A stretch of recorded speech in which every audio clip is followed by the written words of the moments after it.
NASA record করল ফেরেশতাদের শব্দ। মহাকাশে শোনা গেল ফেরেশতাদের শব্দ। নিজের অজান্তেই নাসা আবিষ্কার করল আসমানে থাকা ফেরেশতাদের জিকিরের ধ্বনি। নাসার একটি গবেষণায় উঠে আসে মহাশূন্যকে নিঃশব্দ ভাবা হলেও আসলে সেখানে প্রতিনিয়ত শব্দ হচ্ছে।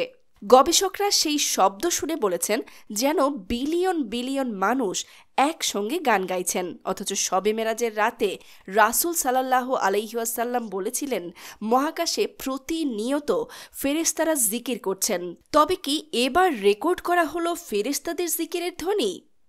আবু দার রাদিয়াল্লাহু তাআলা আনহু বলেন, রাসূল সাল্লাল্লাহু আলাইহি ওয়াসাল্লাম যখন মিরাজ থেকে ফিরে আসেন তখন তাকে প্রশ্ন করা হয়, আপনি আকাশে কি দেখেছেন বা কি শুনেছেন? উত্তরে তিনি বলেন, আমি যা দেখেছি তোমরা তা দেখো না, আর আমি যা শুনেছি তোমরা তা শোনো না। আকাশে প্রচণ্ড কাঁপুনির শব্দ হচ্ছে, আর তা হওয়ার কারণ আছে। আকাশের ৪ আঙ্গুল পরিমাণও জায়গা খালি নেই। সবখানেই ফেরেশতারা সিজদায় আছেন আর আল্লাহর জিকির করছেন। রাসূল সাল্লাল্লাহু আলাইহি ওয়াসাল্লাম হাদিসটিতে প্রচণ্ড ঝাঁকুনির মতো শব্দ হচ্ছে বলেন। আগে ধারণা করা হতো মহাকাশ যেহেতু একটি বায়ু শূন্য স্থান, তাই সেখানে শব্দ হওয়া সম্ভব না। কিন্তু মহাকাশ গবেষণা কেন্দ্র নাসার একাধিক গবেষণায় বর্তমান সময়ে এটি প্রমাণিত যে মহাকাশে শব্দ হচ্ছে। সংস্থাটির hour universe is not silent অথবা লিসেন টু দ্য ইউনিভার্স শীর্ষক প্রতিবেদনে দেখানো হয়েছে কিভাবে মহাকাশে শব্দ হয়। এমনকি নাসায় অত্যাধুনিক টেলিস্কোপ ও যন্ত্রপাতির সাহায্যে এই সব শব্দ রেকর্ডও করা হয়েছে। গবেষকরা বলেছেন মহাকাশে মুক্তভাবে ছড়িয়ে ছিটিয়ে থাকা বিভিন্ন কণা বা নক্ষত্রের রেডিয়েশনের কারণে এই কম্পন বা ভাইব্রেশনের সৃষ্টি হয়, আর তার কারণেই শব্দের উৎপত্তি।